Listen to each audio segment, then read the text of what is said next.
Muito boa tarde, gente boa. Globo Esporte chegando em clima de decisão, hein? Porque amanhã tem jogão no Maracanã, Vasco e Corinthians.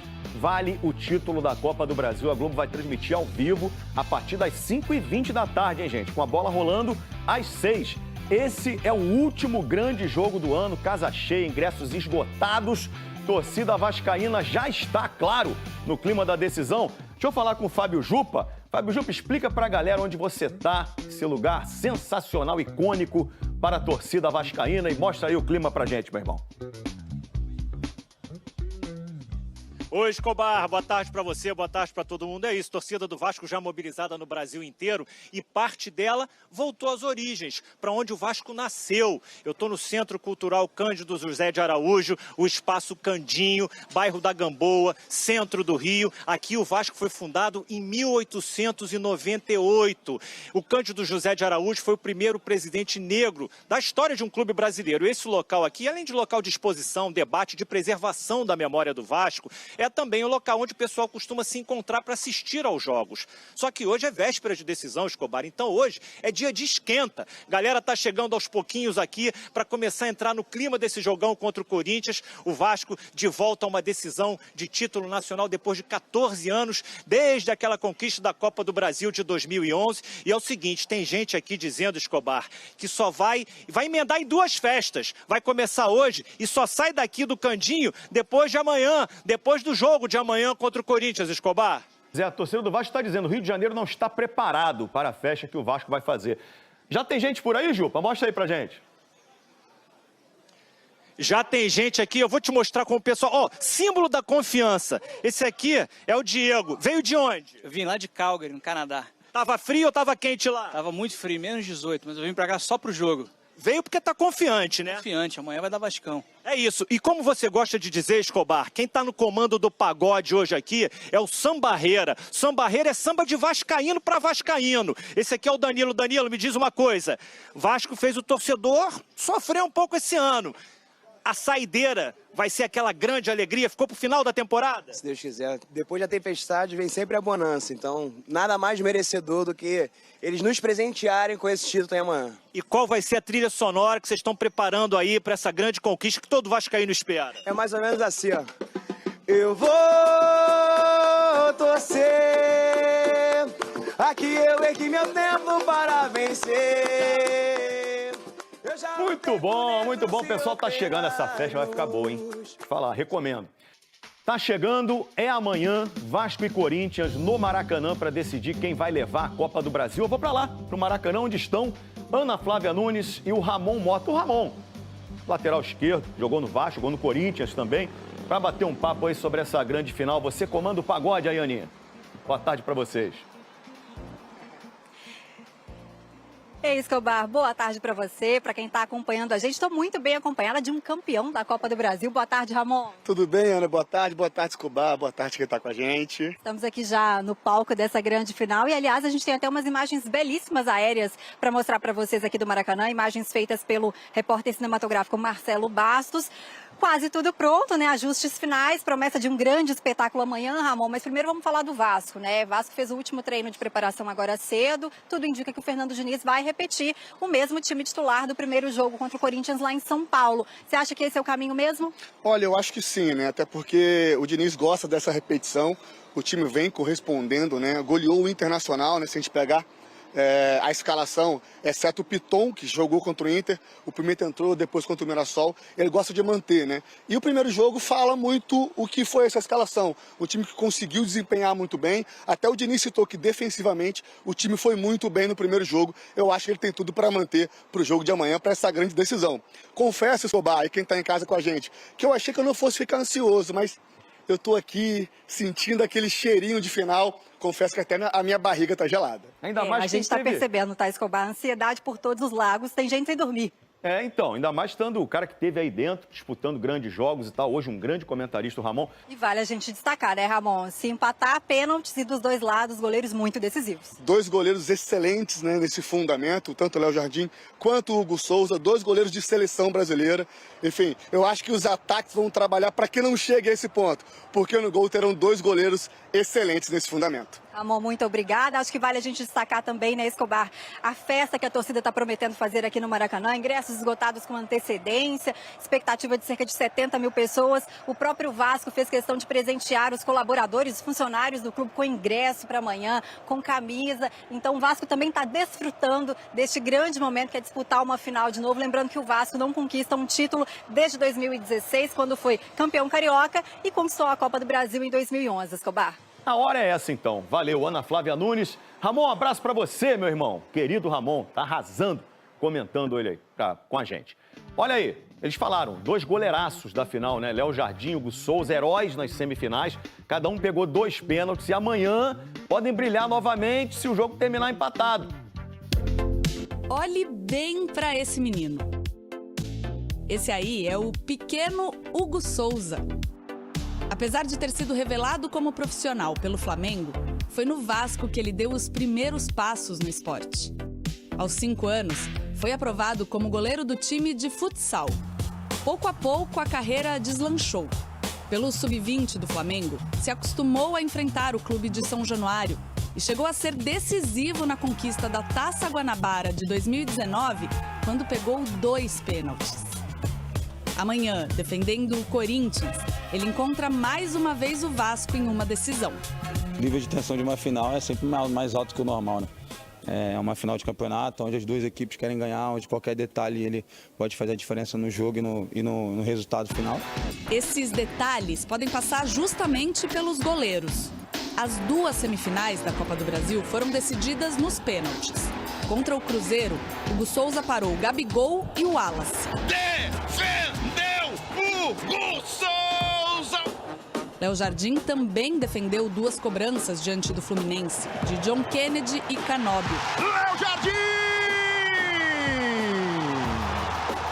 Essa foi a 3ª disputa de pênaltis do Vasco na competição.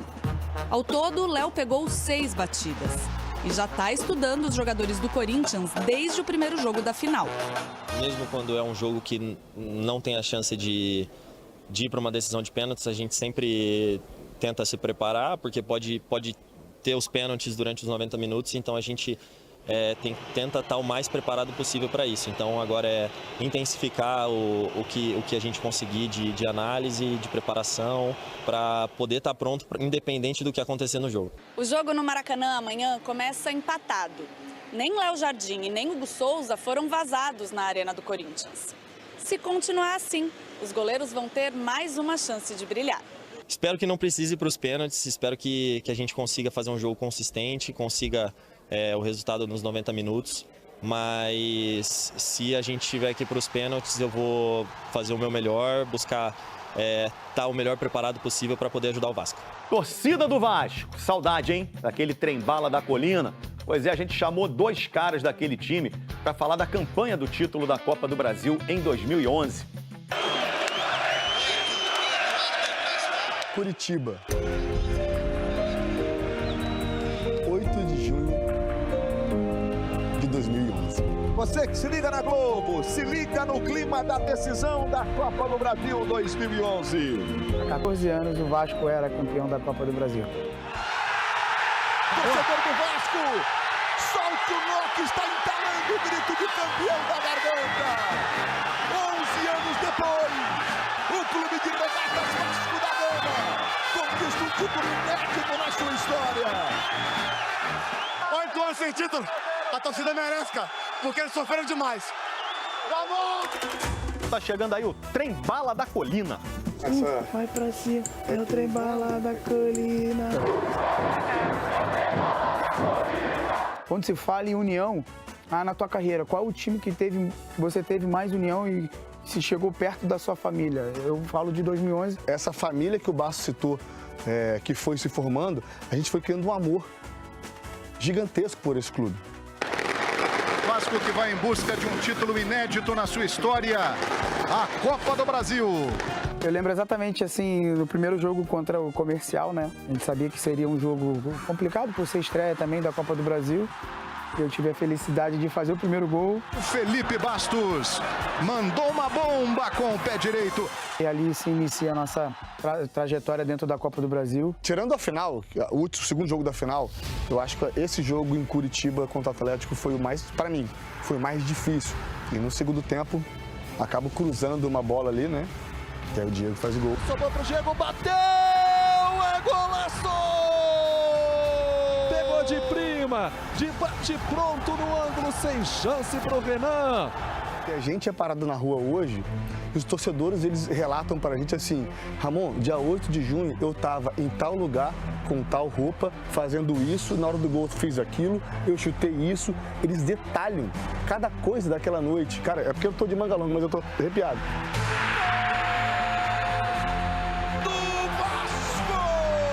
Tentou o chute, o Éder. Gol!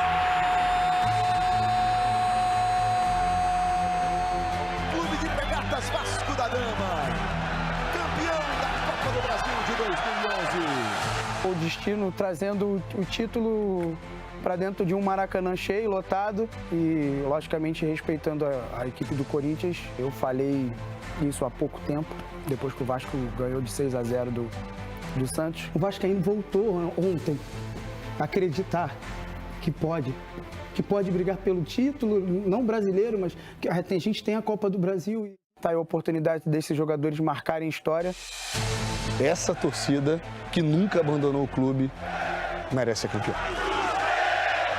E o clima nas ruas? Vamos ouvir os vascaínos.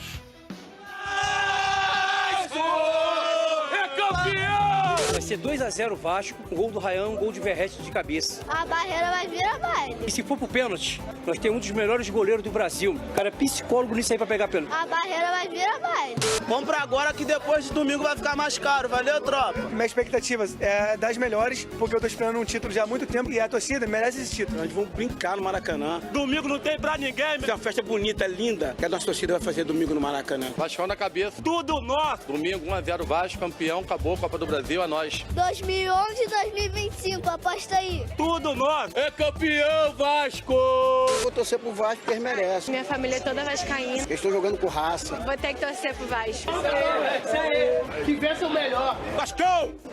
Que é Vasco, pô. Pode me procurar que você vai me achar, vai chegar lá na minha barraca, lá na Praia do Flamengo, a barraca do Vasquinho. Quero falar com o Vasquinho, o cara que deduziu e deu a vitória para o time dele do coração, que é o Vasco da Gama. Pode chegar lá, vai beber um coco geladinho comigo, ainda do lado dessa taça maravilhosa. Vasco da Gama, Vasco da Gama. Somos campeões, pode crer. Vascão campeão.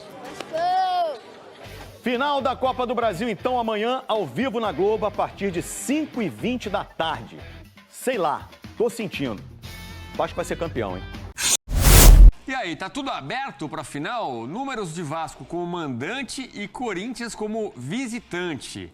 Isso na temporada. O Vasco em 34 jogos, 15 vitórias, 10 empates, 9 derrotas. Aproveitamento de 53%, quase 54%. Foram 53 gols marcados, uma média de 1,56, gols sofridos 37, média 1,09. Isso o Vasco mandante. E o Corinthians visitante, um jogo a mais, 13, 9, 13, o número de vitórias igual de derrotas, 45% de aproveitamento, 32 gols marcados, 0,9 e 42 sofridos, 1,20. É muito gol sofrido para o Corinthians como visitante. É o que não pode acontecer, porque quem vencer leva a Copa do Brasil, Elton. Mas 45% de aproveitamento na temporada como visitante não é ruim. É um número bom. A gente faz o recorte do ano, claro que o Corinthians viveu aí oscilações na temporada. O Corinthians, por exemplo, não conseguiu chegar à fase de grupos da Conmebol Libertadores, né? Caiu antes ainda nas fases preliminares e teve que disputar a Conmebol Sul-Americana. Mas, de qualquer forma, é um time que consegue ter o mesmo número de vitórias que tem de derrotas, né? Como você ressaltou, 13-13. É lógico que, olhando o que o Vasco fez como mandante na temporada, é um aproveitamento maior e é uma tendência, porque o Corinthians, se a gente fizesse o recorte na quarta-feira, na terça-feira, um dia antes do jogo, teríamos o mesmo retrato, né? Então, o jogo acabou 0-0. É um confronto onde o Vasco vai jogar no Maracanã e grande parte, a gente já trouxe isso aqui no Sport Center, grande parte desses números foi forjado no São Januário, né, no seu estádio, mas de qualquer forma é um Vasco com maior torcida, maior para ele, inclusive, em relação ao São Januário, né, com a torcida no Maracanã, e em relação ao Corinthians, obviamente, como trouxe a Lili, apenas 4 mil ingressos para a torcida visitante. Mas ainda assim, esse número de empates bem parecidos pode sim, Edu, ser um retrato do jogo da volta. E um novo empate leva a partida para os pênaltis. Vamos sempre lembrar que há 25 anos, esses dois times, nos pênaltis, decidiram um campeonato. Campeonato mundial, mas um campeonato também. No mesmo Maracanã. Eu tô conversando com um amigo meu vascaíno, que o senhor conhece muito bem também, ele disse: rapaz, se chegar nos pênaltis, vai ser um tal de gatilho pro torcedor vascaíno. Sim. Vai ter gente passando mal do coração no Maracanã. O mesmo Maracanã, o mesmo adversário, pênaltis. Ai, ai, ai. E aí ele falou de justiça histórica, que o Vasco tem que dar a resposta. Não tem justiça histórica no futebol, né? Mas vamos aos números. Pênaltis, quando o assunto é Vasco e Corinthians. Os dois paredões que foram bem em todas as disputas nesta Copa do Brasil, né? Vamos começar com o Léo Jardim, do lado esquerdo. No tempo normal, bola rolando, 10 pênaltis, 8 sofridos, uma defesa e uma para fora. Quando é disputa de pênalti, 23 enfrentadas, tomou 16 gols, 70%, mas defendeu 7. Então, o índice dele de defesa sobe de 10% para 30%. Para fora nenhum e venceu 4 de 4 disputas. Repare que o Hugo Souza também venceu todas, 3 de 3. Tempo normal, 16, 75% de gols sofridos, 12, 4 defesas, 25%. E não teve nenhuma bola para fora ou na trave. Aí, em disputa de pênaltis, 17, sofreu 9, 53%, defendeu 6, 35%, ainda mais do que o Léo Jardim, hein? Um pouquinho a mais na proporção, né? Na porcentagem, melhor dizendo. E para fora ou na trave, outros 2 pênaltis, 12%. Então, ambos estão invictos quando o assunto é disputa de pênalti. Que venha no tempo normal dessa vez, né? Já teve o Flamengo, as 2 semifinais nos pênaltis. Tá na hora de vencer, seja quem for, no tempo normal, né, Elton? Até porque eu acho, Edu, que a partir do ano que vem veremos muito disputas de pênaltis, porque final em jogo único, a tendência é que isso aconteça, né?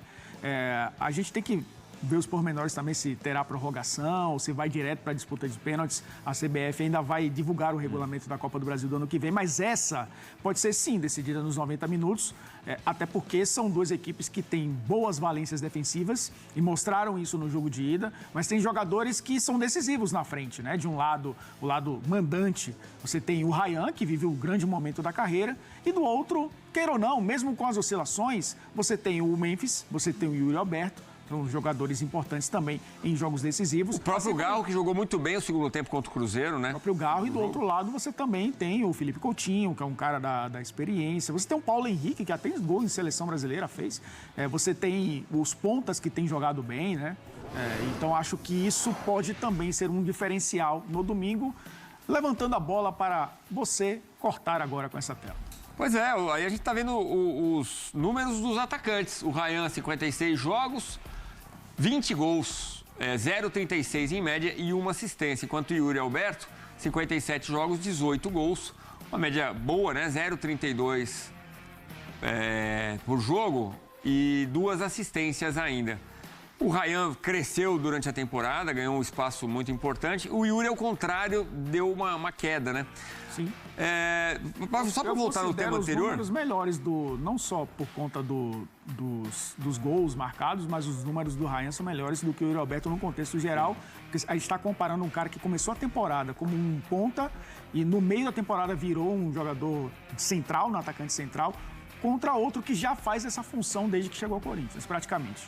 Mas só para voltar ali nos goleiros, você vê vantagem em algum goleiro na questão...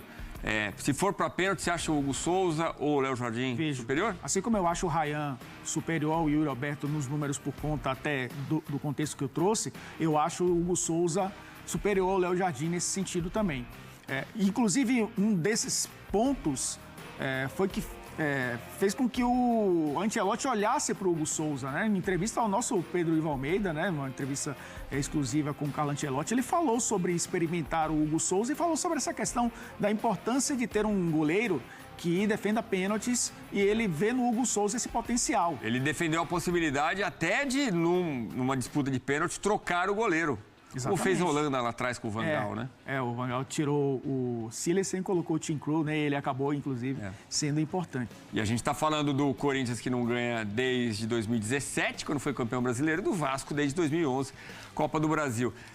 Qual torcida está mais carente? Acho que é do Vasco, né? Sim. Por tudo que passou, histórias da Série B. Sim, a torcida do Vasco está mais carente e dando um salto à frente, Libertadores. Quanto tempo a gente não vê o Vasco disputar a Libertadores? E é um time que está brigando contra o rebaixamento, cai, volta, né? O torcedor fica apreensivo todo ano num Campeonato Brasileiro. E é olhar para agora, você conquistar um título. E você conquista um título, você enfrenta o Flamengo no início do ano, num clássico carioca, mas é um clássico brasileiro, das duas maiores torcidas do Rio de Janeiro. E você vai para a Libertadores. Então, acho que pro Vasco, pro Corinthians é muito importante, mas pro torcedor do Vasco, esse tá muito mais carente hoje do que o torcedor do Corinthians.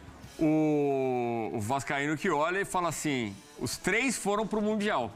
O Botafogo, o Fluminense e o Flamengo. Bom, e os três também são os três campeões da Libertadores. São os três últimos campeões da Libertadores. O Vasco estava alijado. É um retorno se ele conseguir esse título. Estamos aqui, ó. Não tem ninguém fora da brincadeira, não. Coutinho pode ser decisivo no domingo. Põe na tela. O mágico. Temporadas com mais jogos do Felipe Coutinho. Olha, me chama demais a atenção esse gráfico, porque é a temporada que mais jogou. Em 15, 16, 43 jogos. 14, 15, 52. 18, 19, 54. Já fez um jogo a mais, 55. Sem descanso, Elton. Voltou pro Brasil e jogou muito. Coutinho, o Brasil é assim, amigo. Porque todas essas temporadas são temporadas na Europa, né? E já são números bem expressivos para um jogador que passou um período de 18 e 19 no Barcelona. 18 e 19 no Barcelona. E 54 jogos para um time como o Barcelona é muito jogo, né? É você jogar no clube do tamanho do Barcelona. Teve passagem pelo Bayern, teve passagem pelo futebol italiano, que aí jogou bem menos. Então é um cara que conhece muito bem um calendário tão longo, porque também viveu isso no Brasil antes de ser negociado. Foi muito novo, né, aqui do futebol brasileiro. Mas é um número interessante. A gente já destacou isso aqui no Sport Center, né? É uma boa notícia você ver o Felipe Coutinho suportar. Ok, muitos jogos saem depois, antes dos 30 minutos do segundo tempo, né? Muitos até antes, alguns jogos até o Diniz poupava, os técnicos anteriores também faziam isso com ele, mas ultrapassar a barreira dos 50 jogos num calendário do futebol brasileiro é para poucos. Nesse caso tem sido para muitos, porque muita gente tem jogado mais de 50 jogos, né? Muitos times têm jogado, mas se você atravessa a barreira dos 50 jogos, que para mim é um número muito pesado, diz também ao mesmo tempo que você conseguiu chegar à última data do ano, disputar a final da Copa do Brasil. Olha, vamos lá, vamos escalar os times. Prováveis escalações, tá, Fã de Esporte? Prováveis escalações, vamos lá, com Vasco e Corinthians. Pode chamar de Vasco-Corinthians também, né? Vasco-Corinthians vão assim, ó. Começando com o Vasco, Léo Jardim, Paulo Henrique, o PH, Carlos Cuesta, Robert Renan, a dupla que a gente lembrou, né? Chegou nessa janela de meio de ano, protegendo a zaga, e o Pumita segue invertido ali na esquerda. Aí, Barros de um lado, Thiago Mendes, outro recém-chegado, né? Ou chegou no meio do ano, mas ganhou espaço nessa reta final. O Barros voltou do empréstimo. E lá na frente, Andrés Gomes, Coutinho, Nuno Moreira e o Ryan, o garoto bom de bola lá na frente. Contrato renovado, multa cresceu bastante. E aí o provável Corinthians. Hugo Souza, Mateuzinho de um lado, Matheus Bidu do outro, Gustavo Henrique e André Ramalho, Ranielli, Breno Bidon e Martínez ou Maicon. O Garro seria ali o cabeça desse meio de campo, servindo na frente o Memphis Depay e o Yuri Alberto. Elton, só pra gente concluir, você fala que o Vasco deve repetir a escalação. Sim. O Corinthians pode mudar. Você, técnico, iria com o Garro saindo jogando ou no banco? Não, e eu falei isso antes do jogo de ida. O Garro no segundo tempo. Porque contra o Cruzeiro foi assim, né? Jogou fora no Mineirão. E ali eram questões físicas também, né? Porque ele não treinou a semana inteira. Mas o Corinthians foi bem naquele jogo, né? E ele entrou no segundo tempo descansado. Pensando no jogo do Vasco, que joga em casa, você ter o Garro no banco de reservas e fortalecer, eu acho que nem com o Maicon, mas com o Carrilho, o Martínez e o Bidon, você reforça o meio-campo, deixa os alas jogarem, né? E também você tem uma força de marcação no meio para a construção do Vasco não acontecer por ali. Porque o Cauã, ele faz a saída por um lado, o Thiago Mendes por outro, o Coutinho circula. O Nuno Moreira também é um cara que ajuda na construção, né? Vem jogar um pouco mais por dentro para o Andrés Gomes atacar a profundidade e o Ryan ser de movimentação. Então acho que o Corinthians, até se escalar o Ranieri, para ele fazer essa função de terceiro zagueiro, você tem essa liberdade dos dois alas. E o Ranieri também pode jogar um pouquinho mais à frente porque ele é volante de origem. No Vasco, a gente falou do número curto, né, do elenco, eu já soltei aqui uma sementinha durante a semana, né? Porque se fosse fazer uma mudança no time do Vasco, eu tiraria um dos pontas, o Andrés ou o Nuno Moreira, e colocaria o Verratti, para a Ryan ter liberdade para jogar pelos lados. Porque aí você vai enfrentar caso o Corinthians entre com 3 zagueiros, caso o Corinthians faça um ferrolho no seu sistema defensivo com linha de 5, você ter o Ryan circulando pelos lados, não entre os zagueiros, é melhor. E a gente lembra que no segundo tempo contra o Fluminense, ele foi importante nesse sentido, né? Sim. A jogada que, inclusive, ele recebe do lado direito e corta para dentro e sofre a falta e acaba do outro lado vindo o cruzamento para o gol do Verratti, que tinha entrado no jogo.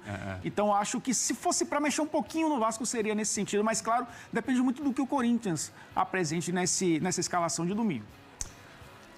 É isso! Domingo o bicho vai pegar.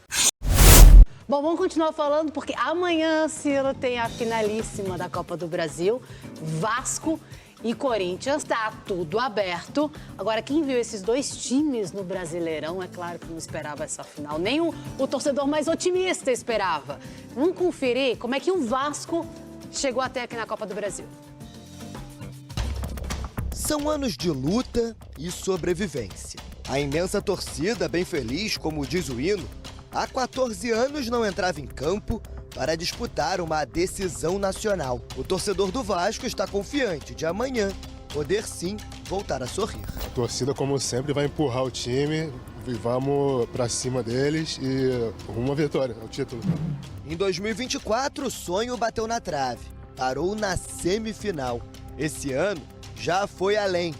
Vamos recapitular a trajetória.